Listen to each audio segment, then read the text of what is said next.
Kekalkan Al-Quran sebagai imam kita, semoga kembali di dalam petunjuknya. Kalamullah hidayah bagi kita, diberikan Jibril kepada. Kekalkan Al-Quran sebagai imam kita, semoga kembali di dalam petunjuk. وَلَكُمْ فِي الْقِصَاصِ حَيَاةٌ يَا أُولِي الْأَلْبَابِ لَعَلَّكُمْ تَتَّقُونَ. بہت اہم بات. یہ human right commission والے تو کہیں گے یہ اسلام کی جو سزائیں ہیں، جو شریعت نے سزائیں مختص کی ہیں، تو بڑی کو غیر انسانی قسم کی ہیں. بھائی ایک چوری کرے، غلطی ہو گئی اس سے، تو چوری کی سزا کیا ہے؟ ہاتھ کاٹ دو. ہمیشہ کے لیے اپنے ہاتھ سے محروم کر دیا اس کو. ایک شخص نے قتل کر دیا تو کوئی بات نہیں، ایک انسان کو اس نے مار دیا ہے، ایک انسان انسانوں میں سے کم ہو گیا ہے، اب دوسرے کو تو قتل نہ کرو. تم کہہ رہو قصاص میں بھی ایک شخص کی جان لی جائے گی، تو ایک کی تو جان گئی ہے، دوسرے کو بھی قتل کر دیا جائے، ایسا غیر انسانی فعل ہے. اس لیے ہمارے آج کا جو سیکولر طبقہ ہے، یاد رکھیں کہ اس کو یہ اسلامی سزائیں بڑی تکلیف دیتی ہیں، شریعت کے قانون اس کو بڑی تکلیف دیتی ہیں. لیکن اس کے برعکس دیکھیں قرآن کیا کہہ رہا ہے، وَلَكُمْ فِي الْقِصَاصِ حَيَاةٌ يَا أُولِي الْأَلْبَابِ. عقل والوں، قصاص میں زندگی ہے. اگر تمہیں عقل ہے نا، عقل تو قصاص میں کیا ہے؟ زندگی ہے. تم سمجھ رہے ہو ایک شخص قتل ہو گیا، اس کی جان گئی، اور جو قاتل ہے اس کو تم قصاص میں قتل کر دو گے، اس کی بھی جان گئی، تو تم کہہ رہے ہو دو جانیں جا رہی ہیں. ایسے ہی ایمنسٹی انٹرنیشنل کہہ رہی ہے دو جانیں جا رہی ہیں اسلام کے قانون کی وجہ سے. اس قصاص میں زندگی ہے، اس لیے کہ اگر تم اسلامی سزاؤں کو نافذ کر دو گے، اسلام کے قانون کو نافذ کر دو گے، تمہارے معاشرے میں قتل ہونا بند ہو جائیں گے. آپ تاریخ اٹھا لیں، جہاں جہاں کہیں اسلام کے قانون کو نافذ کیا گیا، اللہ نے اس کی برکت دی ہے معاشرے. قاتل کو جہاں سزا ملنی شروع ہوئی، معاشرے میں قتل ہونا بند. چور کو سزا ملنی شروع ہوئی، ہاتھ کٹنے شروع ہوئے، چوریاں بند. یہ اس اسلامی شریعت کے نفاذ کی برکتیں ہیں. جرائم تمہارے معاشرے سے ختم ہو جائیں گے، اور ان جرائم کو ختم کرنے کا اور کوئی طریقہ نہیں. تم وردیاں بدلتے رہو، تم نیلی کو چھوڑ کے کالی لے آؤ، کالی سے پیلی لے آؤ، پیلی سے اور پیلی بنا دو.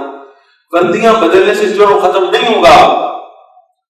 جرم ختم ہوگا جب اللہ کا قانون نافذ ہوگا، اللہ کی شریعت نافذ ہوگی.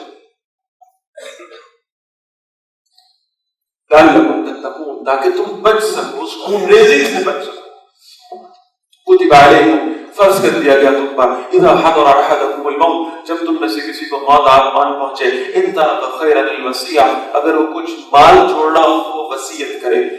للوالدین، والدین کے لیے، والاقربین، اور قرابت داروں کے لیے، بالمعروف، دستور کے مطابق، حقا علی المتقین، یہ لازم ہے متقیوں پر. اب یہ بات ذہن میں رکھیے گا، یہ آیت وصیت یہ بات میں منسوخ ہوئی ہے، اس لیے کہ پہلے یہ حکم دیا گیا تھا کہ وصیت کرو اپنے مال. اور پھر جب وراثت کا حکم آ گیا، ہم پڑھیں گے انشاءاللہ کہ میراث کے اصول کیا ہے، تو جب یہ حکم آ گیا تو اب اس میں تخصیص ہو گئی. اور وہ تخصیص اس طرح ہو گئی کہ جن کو جو ورثاء ہیں، جن کو میراث میں حق دیا جائے گا، ان کے حق میں وصیت نہیں کی جا سکتی. صرف 1/3 حصہ مال کا ایسا ہے جس میں وہ شخص وصیت کر سکتا ہے، اور وہ بھی ورثاء کے حق میں نہیں کر سکتا. جو بیٹی کا حصہ ہے بیٹی کو ملے گا، جو بیٹے کا حصہ ہے بیٹے کو ملے گا، جو بیوی کا حصہ ہے بیوی کو ملے گا. اپنے حصوں میں کسی قسم کی تبدیلی کرنے کی گنجائش نہیں. فمن بدلہ بعد ما سمعه، جس نے وصیت کو اس کے سننے کے بعد بدل دیا، فإنما اسمه على الذين يبدلون، تو بے شک اس کا گناہ انہی پر ہے جنہوں نے اس وصیت کو بدلا ہے. ان اللہ سمیع علیم، بے شک اللہ خوب سننے والا، خوب جاننے والا ہے. فمن خاف من موص جنفا او اثما، جو کوئی اندیشہ محسوس کرے وصیت کرنے والے کی طرف سے طرفداری کرنے کا، جانبداری کا، یا کسی گناہ کا، فاصلح بینہم، ان کے درمیان صلح کرا دے، فلا اثم علیہ، تو کچھ اس پر گناہ نہیں ہے، ان اللہ غفور رحیم، بے شک اللہ بہت بخشنے والا اور ہمیشہ رحم فرمانے والا ہے۔ یا ایھا الذین آمنوا، اے ایمان والو، کتب علیکم الصیام، تم پر روزے رکھنا فرض کر دیا گیا ہے، کما کتب علی الذین من قبلکم، جیسے کہ تم سے پہلے لوگوں پر فرض کر دیا گیا تھا، لعلکم تتقون، تاکہ تم متقی ہو جاؤ، اللہ سے ڈرنے والے ہو جاؤ۔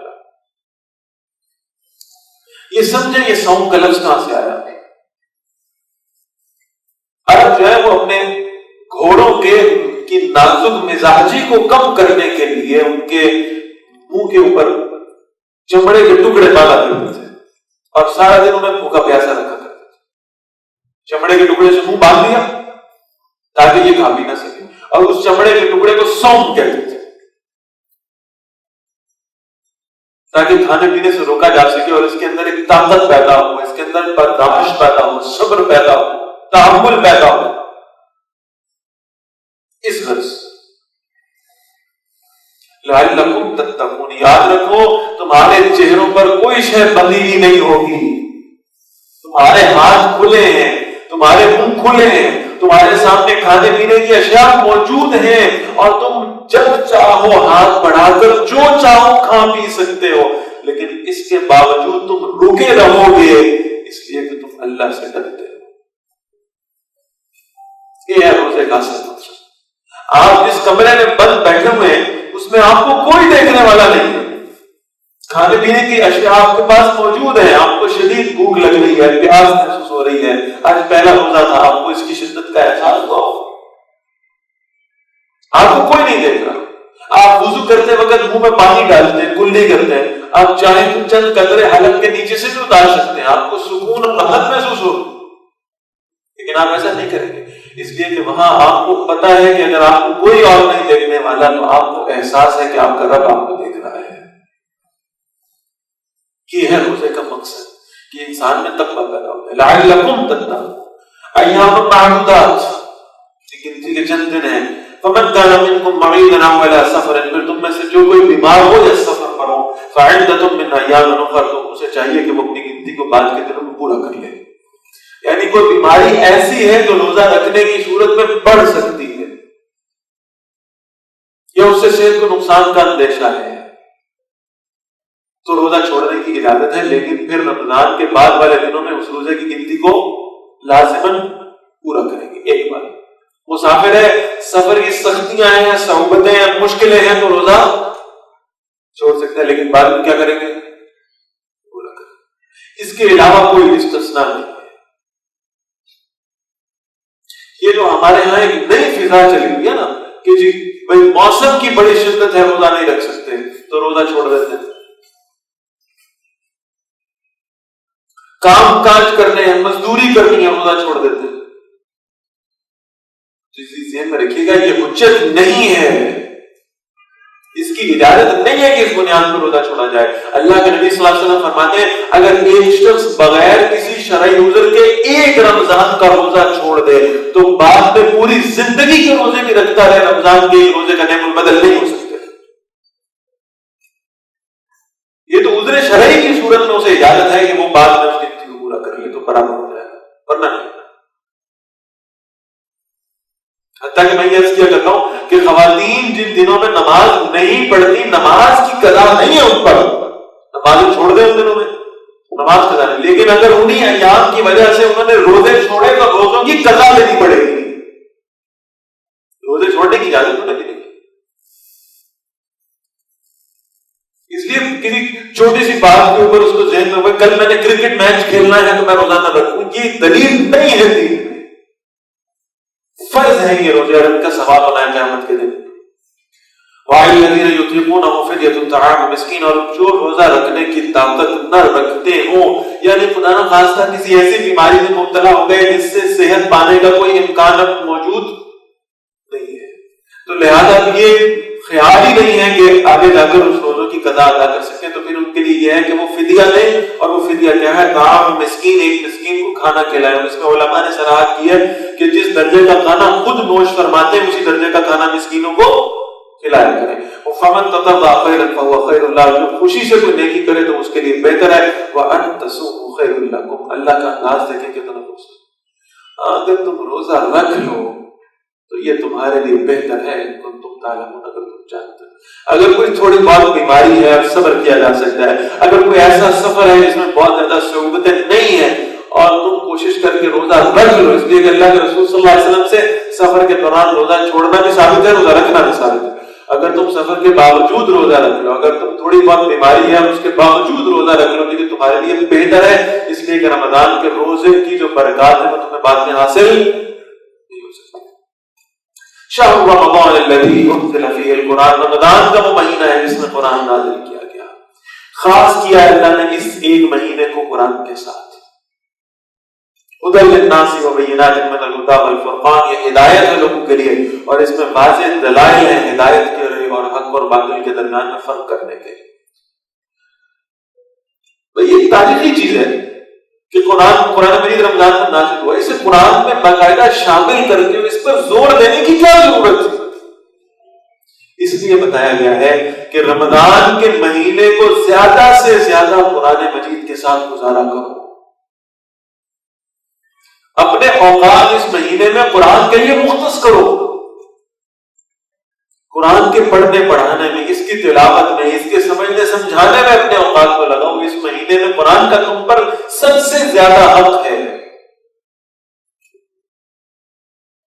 اور اس ایک مہینے میں اللہ تمہارے اندر قرآن کے لیے اس ایکسپٹیبلٹی کے لیول کو بڑھا دیتا ہے. لہذا اپنے اوقات کو قرآن کے ساتھ صرف کیا کرو. فمن شہد منکم الشہر فلیصم, تو تم میں سے جو پائے اس مہینے کو تو وہ اس کے روزے رکھے. ومن کان مریضا او الی سفر, تو جو کوئی بیمار ہو یا سفر پر ہو, فعدۃ من ایام اخر, تو انہیں چاہیے کہ دوسرے دنوں میں اپنی گنتی کو پوری کر لیں. یرید اللہ بکم اليسر, اللہ تمہارے لیے آسانی چاہتا ہے. ولا یرید بکم العسر, اور وہ نہیں چاہتا تمہارے لیے مشکل. ولتکملوا العدۃ, اور تاکہ تم گنتی کو پورا کر لو. ولتکبروا اللہ علی ما ہداکم, اور تاکہ تم اللہ کی بڑائی کا اظہار کرو جو اس نے تمہیں ہدایت عطا فرمائی ہے. ولعلکم تشکرون, اور تاکہ تم اس کا شکر ادا کر سکو. وَإِذَا سَأَلَكَ عِبَادِي عَنِّي فَإِنِّي قَرِيبٌ, اور نبی صلی اللہ علیہ وسلم, بہت خوبصورت آیت, بہت خوبصورت. اے نبی صلی اللہ علیہ وسلم, جب میرے بندے آپ سے میرے بارے میں پوچھیں ہمارا رب کہاں ہے, فَإِنِّي قَرِيبٌ, تو میرے بندوں کو بتائیں میں ان کے بہت قریب. کتنا قریب؟ نحن اقرب الیہ من حبل الورید, اللہ فرما رہے ہیں ہم تو ان کی شہرگ سے بھی زیادہ ان کے پاس. تم اللہ کی اس قربت کو محسوس تو کرو.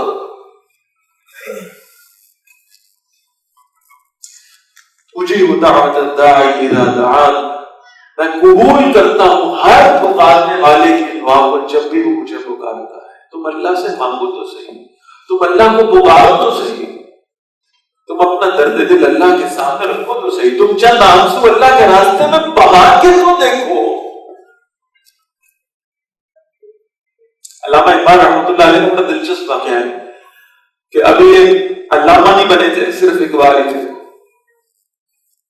تو پہلی دفعہ کسی مشاعرے میں ان کو شعر پڑھنے کا موقع دیا گیا, آؤ بھائی تم بھی ایک شعر پڑھ لو. انہوں نے ایک ہی شعر پڑھا, پہلا اقبال کا آفیشل کسی مشاعرے کا شعر ہے, ایک شعر پڑھا. اور جب یہ شعر پڑھا تو بڑے بڑے شعراء اسٹیج پہ بیٹھے, انہوں نے کیا پتا اقبال کون ہے, لیکن جب یہ شعر پڑھ کے اقبال اترے ہیں تو ان شعراء نے اپنے کمنٹس یہ دیے کہ یہ شخص شاعری کے میدان میں بہت آگے جائے. اور کیا خوبصورت شعر پڑھا ہے اقبال نے. موتی سمجھ کے شان کریمی نے چن لیے قطرے جو تھے میرے عرق انفعال کے. میرے نازوں کو دنیا میں کون قیمت دیتا ہے, کون ان کو ویلیو کرتا ہے؟ وہی آنسو میں اللہ کے سامنے بہاؤں, وہی میں اللہ کے سامنے روؤں, میں اللہ کے سامنے گڑ گڑاؤں. اللہ ویلیو کرتا ہے میرے آنسو, اللہ موتیوں کی طرح ان کو چن لیتا ہے. اللہ کے نبی صلی اللہ علیہ وسلم فرماتے ہیں بعض الحدیث میں یہ حدیث آئی کہ ایک شخص اللہ کے راستے میں اگر اس کے آنکھ سے اللہ کے خوف سے ایک آنسو نکلا, اتنا چھوٹا آنسو جیسے مکھی کا سر ہو, اتنا چھوٹا آنسو, وہ اس کی آنکھوں کے کناروں سے نکل کر اس کے رخسار تک نہیں پہنچتا اور اللہ اس کی مغفرت فرما دیتا ہے. یہ آنسو بے قیمت نہیں ہے، انہیں دنیا والوں کے سامنے ضائع مت کیا کرو، انہیں اللہ کے سامنے بہاؤ. اپنی راتوں میں اٹھ کر اللہ کے سامنے بیٹھ کر یہ آنسو، یہ گڑ گڑانا، یہ آہوزاری، یہ نالہ نیم شب، یہ اللہ کے سامنے کیا کرو. یہ اللہ تمہیں اس کی ویلیو دے گا. میرے بندوں سے کہو مجھے پکاریں، مجھ سے دعا مانگیں، میرے سامنے ہاتھ اٹھائیں. میں ہر پکارنے والے کی دعا کو قبول کرتا ہوں. جب مجھے پکارتا ہے فَلْيَسْتَجِيبُوا لِي، اور میرے بندوں کو بھی چاہیے یہ مجھ سے جو مانگتے ہیں میں ان کی دعا مان لیتا ہوں. میرے بندوں کو چاہیے جو میں انہیں کہتا ہوں یہ بھی مان لیا کریں، یہ میرے حکم کی اطاعت کیا کریں. وَلْيُؤْمِنُوا بِي، اور مجھ ہی پر ایمان رکھیں، لَعَلَّهُمْ يَرْشُدُونَ، تاکہ وہ ہدایت پا جائیں. Kekalkan Al-Quran sebagai imam kita, semoga kembali di dalam petunjuknya. Kalamullah hidayah bagi kita, diberikan Jibril kepada. Kekalkan Al-Quran sebagai imam kita, semoga kembali di dalam petunjuknya. Kalamullah hidayah bagi kita.